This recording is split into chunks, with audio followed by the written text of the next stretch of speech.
The 80s were a great time. You had MTV, Saturday morning cartoons, and in 1987, Joel Schumacher brought us The Lost Boys. The film opens with a beautiful shot of the rolling ocean, ultimately arriving at a pier in the fictional town of Santa Carla. We then cut to the merry-go-round where a group of young whippersnappers are seen waltzing around doing the usual sexual harassment of a woman. They're then dragged away by an officer, and then they say that they'll leave, so they all follow the leader, and we then cut to later that night. Everything is closing and the security guard is walking to his car. We then get another swooping sky shot and it gets closer and closer and closer until eventually it catches up to him and they take him away into the night. Anyway, the next day we're introduced to the Emerson family with Lucy, a recently divorced single mum, and to two sons, Sam and Michael. But the most important member of the family is in the back of the car, Nanook, a husky. Anyway, as they drive into town we get a few more shots of the beautiful Santa Carla scenery with a guy smoking pot, and of course, the boardwalk, with a dope-ass amusement park.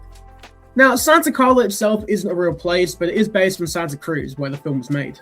Anyway, back with the Emersons, Sam's mum gives him some money to give some kids to get something to eat, once again proving that she is the greatest person to ever live. Anyway, Michael searches for a job, and it once again proves that the job market was as fucked then as it is now, because he can't find anything. Anyway, the family then arrive at the new house, which is also Lucy's father's house.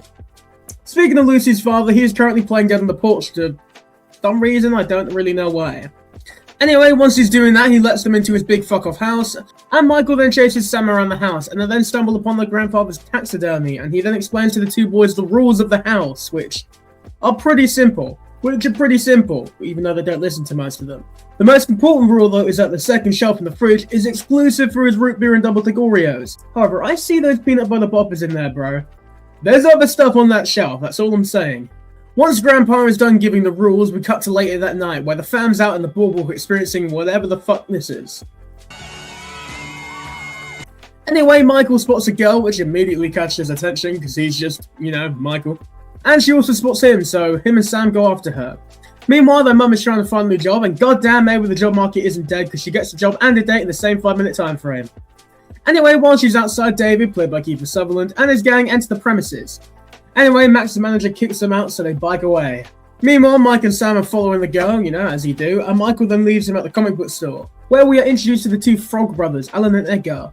Alan, played by Jameson Newlander, and Edgar is played by the comeback king himself, Corey Feldman. Anyway, after Sam absolutely owns the Frog brothers on their comic book knowledge, Edgar gives him a comic on vampires, and he warns him.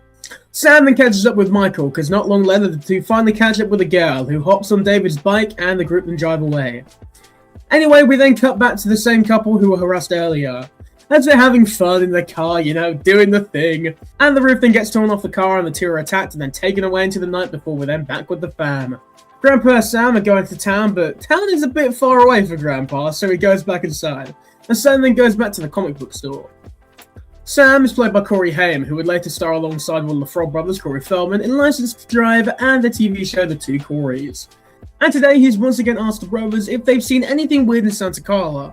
Anyway, the Frogs then give Sam a horror comic again, and it has their number on it in case of emergency. We're then back with Michael, who's bought a sweet new leather jacket and is walking around the Santa Carla boardwalk. He then finds the same girl from last night. Her name is Star, and the two walk around for a bit before Michael asks her if she wants to get something to eat.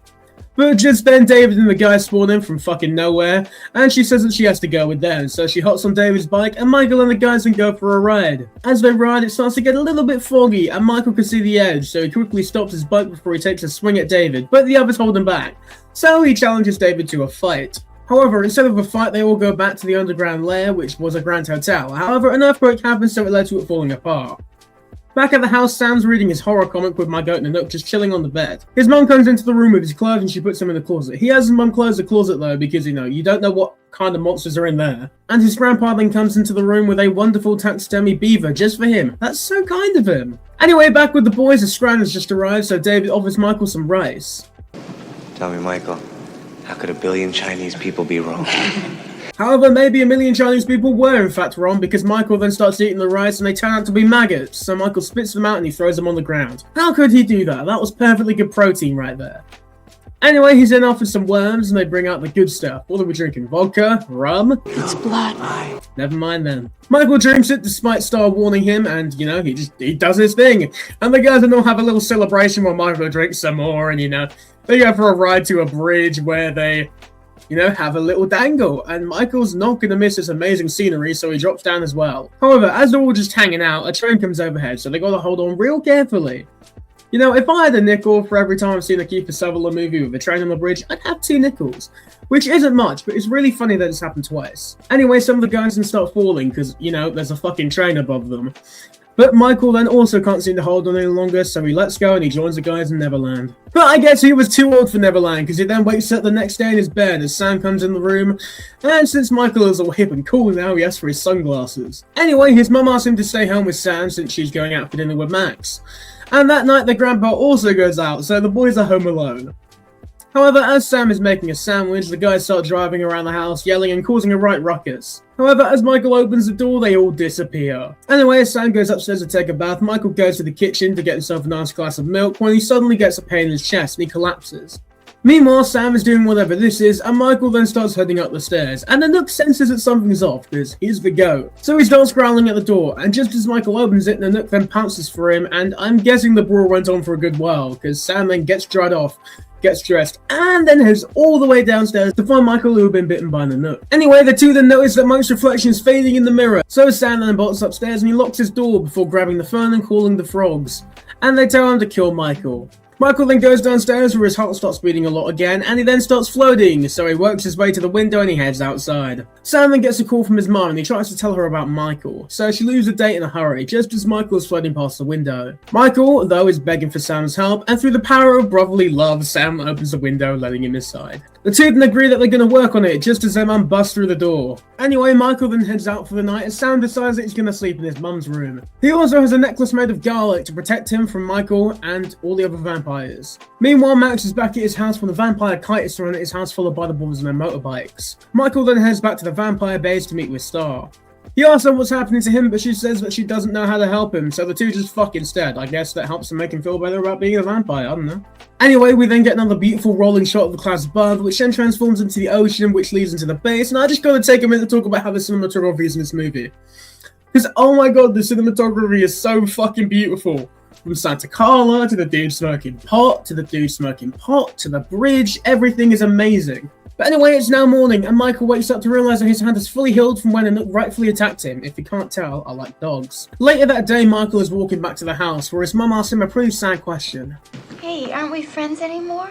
She wants to talk to him, but Michael doesn't want to, so he goes back inside and goes up the stairs, and this after his grandfather makes fun of him. Lucy and Sam then head over to Max's house, where Lucy tries to leave a gift for Max, but instead she has to run from Max's vicious dog Thorn in what was definitely not a justified attack. Sam then once again goes to see the Frog Twins, and they once again tell him to kill his brother.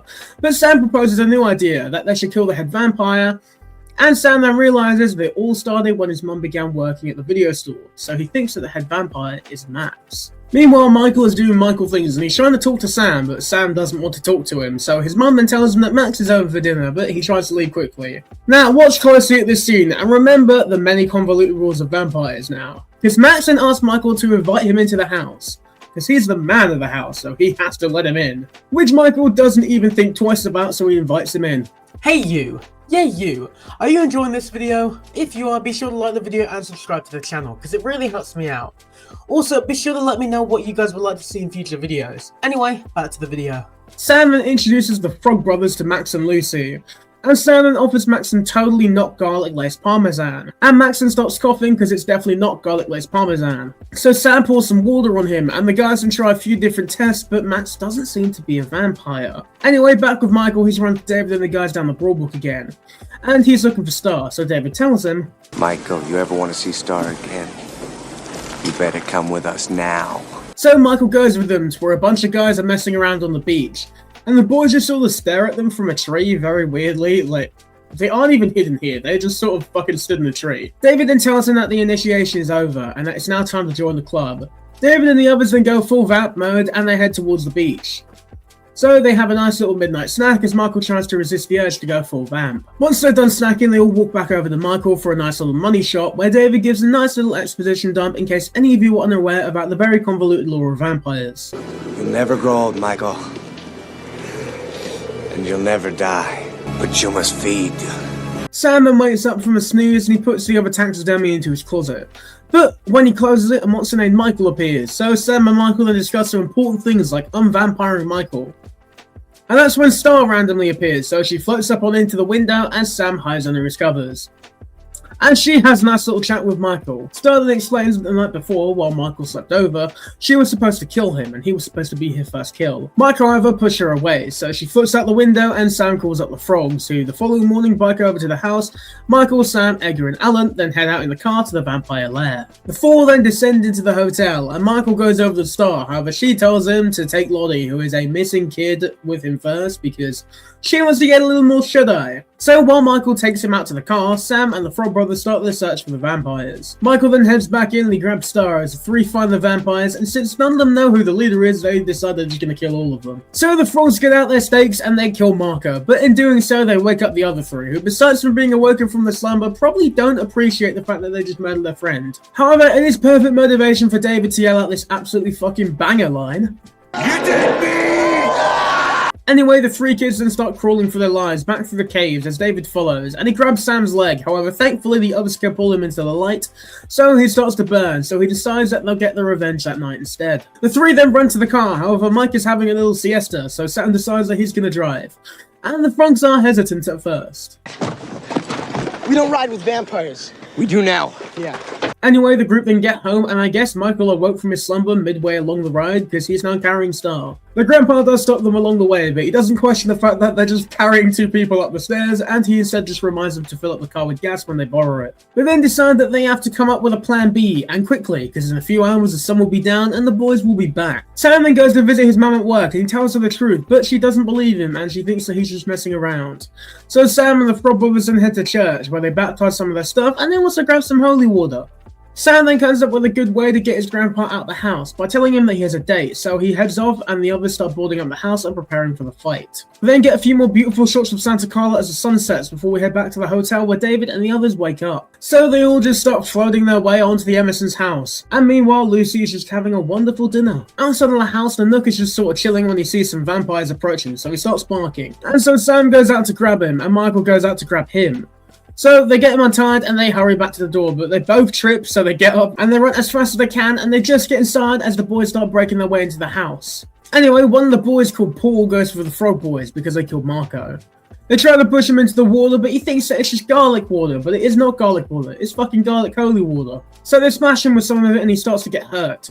But he then tries to attack them, but then the absolute motherfucking goat, the Nook comes in and pushes him into the tub. So he has a nice little bath, and anyway, his blood then starts being shot out of every single pipe in the house, and we then go back to Sam, who's downstairs. Sam's looking around making sure that there's no bloodsuckers about, but when he tries to wake up Michael, he's grabbed by Dwayne. But thankfully, Sam has a trusty squirty gun full of holy water, because you know, who doesn't have a squirty gun full of holy water? And so he sprays Dwayne, and they have a little tumble, which gives him enough time to grab a bow and arrow and send one right at Dwayne, but he misses. And second time is the charm, I guess, because it sends him straight into the stereo and then he dies. Anyway, after Dwayne's death by stereo, the two try and head upstairs, and that's when Michael is knocked down by David. And the three young Van Helsings in training then head back upstairs to celebrate their victory. But the mini vampire under the bed hears them, so he vamps out, but before they can kill him, Star steps in. Anyway, Michael and David are then having a little kerfuffle downstairs, so Michael goes full vamp and they then have a little vamp out, and yes, I'm gonna try and say vamp as many times as I can this video. Anyway, after the two try to kill each other for the 10,000th time, David tells Michael that he in fact doesn't want to kill him. I don't want to kill you. Join us. I hate to break it to you there, David, but even if he does join you, it would legit be like a two-player team now because everyone else is dead. Anyway, after a nice little chat, Michael then pushes David onto one of their grandfather's taxidermies, double staking him. Star then runs downstairs along with the guys, and Max and Lucy then get home, so the boys handle Lucy, but Max then walks over to David just as Lucy got away from the others. Max then reveals that the Lost Boys aren't in fact lost because they're his boys. Max then reveals that he wanted Lucy to be the vamp mother to his vamp father, and Max then vamps out and Michael comes out to fight him. But he instantly gets shoved away and Max then grabs Sam, so Lucy has to join him. But before he can bite her, the grandfather comes bashing into the house with his car full of stakes, and that knocks Max into the fire, so he straight blows the fuck up. The three half vampires then return to normal, and the grandpa comes into the house, and he goes straight for his root beer. And then the film ends with him revealing that he knew vampires were a thing all along. One thing about living in Santa Carla I never could stomach. All the damn vampires. And that's The Lost Boys, a great vampire horror with some really good comedic moments. Starting with the vampires themselves, they're dope, they all got some really cool designs and are all unique in their own way.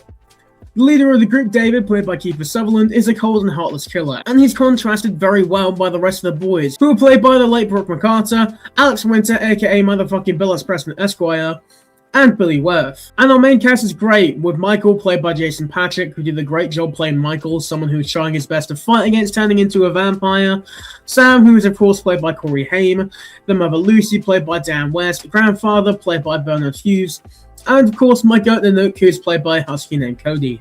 The Frog Brothers are great additions for moments of comedy and also just to help teach Sam about vampire hunting. They're both played by Jameson Newlander and, as I said earlier, the comeback king himself, Corey Feldman. There isn't much gore in the film, but it is not really needed in this movie, whereas, you know, in other films it's probably definitely needed. The effects in the film are great and still hold up to this day, from the vampire transformations to the fucking blood explosion in the Emerson's house. Overall, The Lost Boys is great. I give it a 10 out of 10, but what do you guys think? Have you seen the movie? Do you want me to cover the sequels? Let me know in the comments below, and until next time, thanks for watching the video. I will see you next time.